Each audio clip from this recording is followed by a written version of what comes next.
Welcome, skeptics and truth seekers, to Schoolhouse Crock, the podcast that fearlessly exposes the real deal behind public education in the state of Colorado.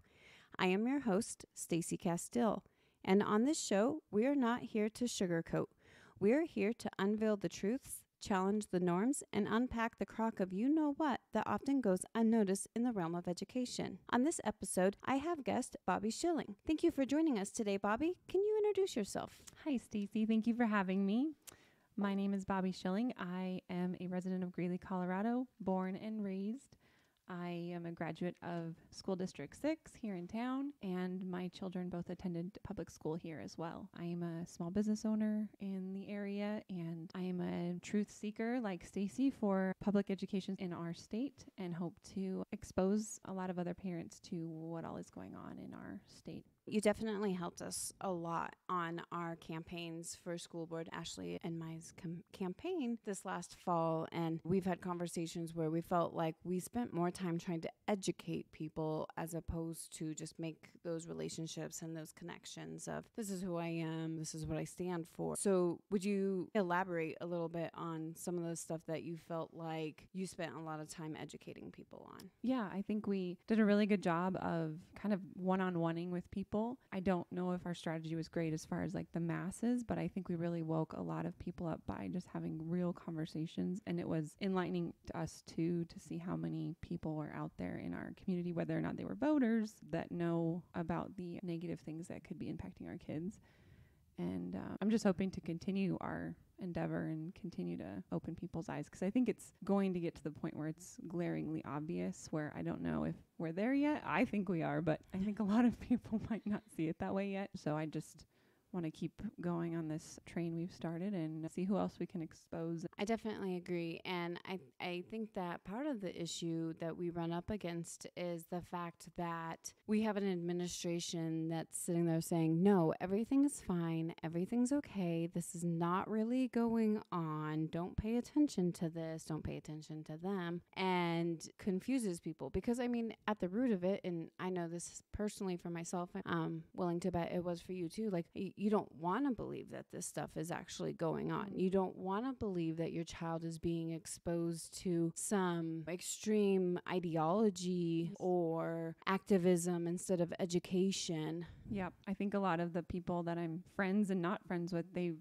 come to the realization, but they don't know what to do about it. And they think it's easier to just hide from it or forget about it, go on with their daily lives, go to work, pick their kids up from school, just the head in the sand mentality, which is, I think, what our struggle is. These people are maybe even awake, but they're not willing to help us in our fight to change this for our kids. Because like you probably hear a lot, if we aren't fighting now, then our kids will be the ones fighting for us later. Oh yeah, most definitely. So you had said that you went to school in Greeley Evans District 6 and graduated from there. Would you say that there's been a culture change where, like, you know, when you were going to school, was there these crazy ideologies? Were you knowing more about your teacher's sexual orientation or any of that stuff? Yeah. Or do you feel like you were still getting a quality education? I don't know if I would consider it quality, but I definitely felt like the basics were being met. And, you know, the relationship with the teachers was drastically different. We had many good relationships with teachers, my brother and I, but we had kind of a barrier. We didn't know a lot about their ideologies politically. We didn't know about their sexual orientation, even who they lived with. We didn't know. They didn't care to tell us, and we didn't care to ask. In fact, I remember a couple of times where we would try to kind of stall class to ask, you know, these intruding questions, and a lot of the teachers would just laugh and shrug their shoulders because they knew that that was not a part of their job. And then I look back too, and like, the classroom decorations are quite different now. You know, we used to just have the American flag and the Colorado state flag, maybe. And now we have the LGBTQ flag, the trans flag, the BLM flags. Like, I go into schools now and it's just a bombardment of ideologies, and these kids are confused, and they think because these are teachers, they're supposed to kind of go along with this. This is where we learn things. This is what we're supposed to know. And I've had very good conversations with my girls because they've been exposed to these things at school, obviously, like all of our children have. And it's enlightening to hear what these kids might think about it when they don't have a parent at home to ask the questions to. And that's where the scary part lies, is there's a lot of kids that don't have a good home life that are being, I hate to say the word, groomed by these teachers and administrators. Well, they're the perfect target for that. Exactly. You know, unfortunately, we live in a day and age and in an economy in which, you know, both, if you have two parents in your household, right? Like there's like challenge number one. A lot of them only have one parent. But if they may be having to work multiple jobs just to be able to afford the basics, and they're not around, and it makes the student, the child, the perfect target to be groomed. And it may not even necessarily be like sexually groomed, but just ideology wise groomed into thinking this is normal, this is okay, this is acceptable, this is inclusive, this is what kindness really means when it's not. Our kids any better, and they do think that, you know, to have a big heart is to go along with these feelings of including everybody, when in fact you're just kind of spreading the illusion of things that don't actually exist. Like exactly, whether it be someone's gender or the fact that there's racism within our schools. I think that's all something that is made up with the administration and the teachers themselves. Our kids don't know any better, so where else are they getting it from? Well, and I think too, there's always more to the story. Somebody had once said that, you know, their child was being discriminated based off of their race by the teacher. And when I dug, like, what happened? What was said? Of course, one, I became the bad guy. But two, there really wasn't anything. It's just that the child was not making good choices, and the teacher was holding them accountable to some extent. And I do think to some other extent, some of the teachers' actions and behaviors were completely unacceptable, but it wasn't a race-based. It was like, you just don't do that to a child. You don't say that to a child. And, you know, immediately as, oh, this is racism. And I don't think that's always, you know, the case. No, I don't either. And I actually just thought of a conversation my husband and I had recently, not necessarily about racism, but just about the dynamics with children have changed so much where they feel like they have to be nice to everybody. But that is kind of, I mean, that's not how society is when you grow up, and you kind of have to be hit hard with reality of whether or not you think you're a boy or girl or you're a cat. But they don't have that dynamic in school anymore. And so we have these kids that are growing up so pampered and babied that I'm almost pro bullying, only because then we have that ability for the kids to hold each other accountable. Yeah. That's our society and when they grow up. So well, one of the things, you know, like you mentioned, your education may not have been a very good education, but that you felt like the basics were being met. At a Greeley Evans District 6 school board meeting, you presented some statistics about what's actually going on today in terms of the quality education that the kids are getting. What did you find out? And two, how did the board respond to you about that? So they had the CMAS scores for 2020 come out, because I talked about them in 2023. And they were like dauntingly bad across the board. We didn't even have a school charter or other that was really excelling. And so I just kind of did a average.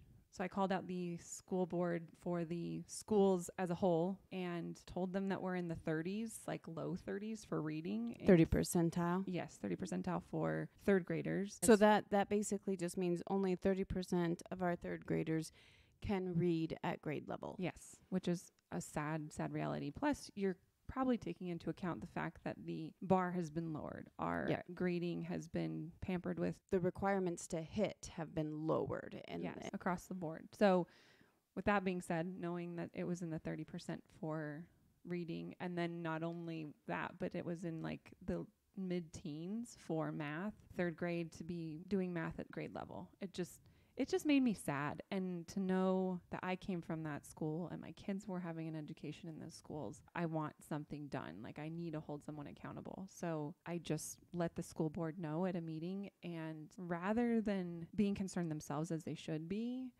I was ridiculed, called names. They called me a liar because of the things that I said that were, I mean, it's black and white statistics that they see themselves. So it's not like I'm making something up. I wasn't screwing with numbers. I just was telling them the truth about their own school district.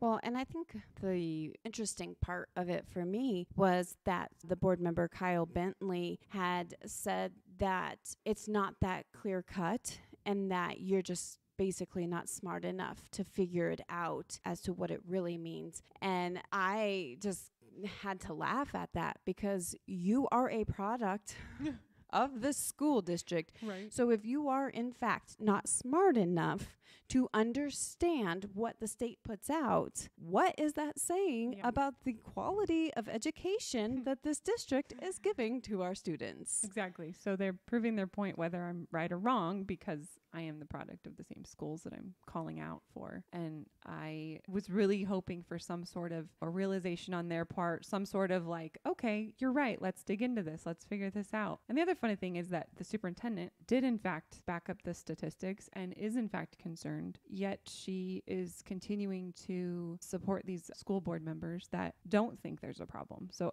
I don't know what it is. Like the waters are so muddy and I don't even know if they know what weighs up because I'm confused at the different things I'm hearing from the different people on the school board. Well, and to speak on that, at the candidate forums that I would attend, I would typically come with these facts. I would come and say, does it make me a right-wing extremist if I am not satisfied with a 30% proficiency rate in reading and an 18% proficiency rate in math? Fine, great. I'm a right-wing extremist. And after I'd made that comment at one forum, Natalie Mash had said, well, like Ms. Castile said, we do have a lot of areas to improve, but they're not talking about how they're trying to improve. They're not giving the community their plan. This isn't in their 2030 plan. They're not saying, hey guys, we have a major problem here. I mean, like, how many times have you been reached out to say like, hey, when your kids were in third grade, hey, our third grade reading score is really bad. So we're trying to partner with the parents to try and improve that. Hey, CMAS testing is coming up and we're going to be testing on reading. How could we make a partnership with the parents to help bolster their students in reading? Because you need to be able to read to be successful in life. And the bare minimum of reading, it really isn't going to be enough to cut it. And so, like, why are they not trying to partner with the families? My daughter took the CMAS test yesterday for science. And she was like, oh my gosh.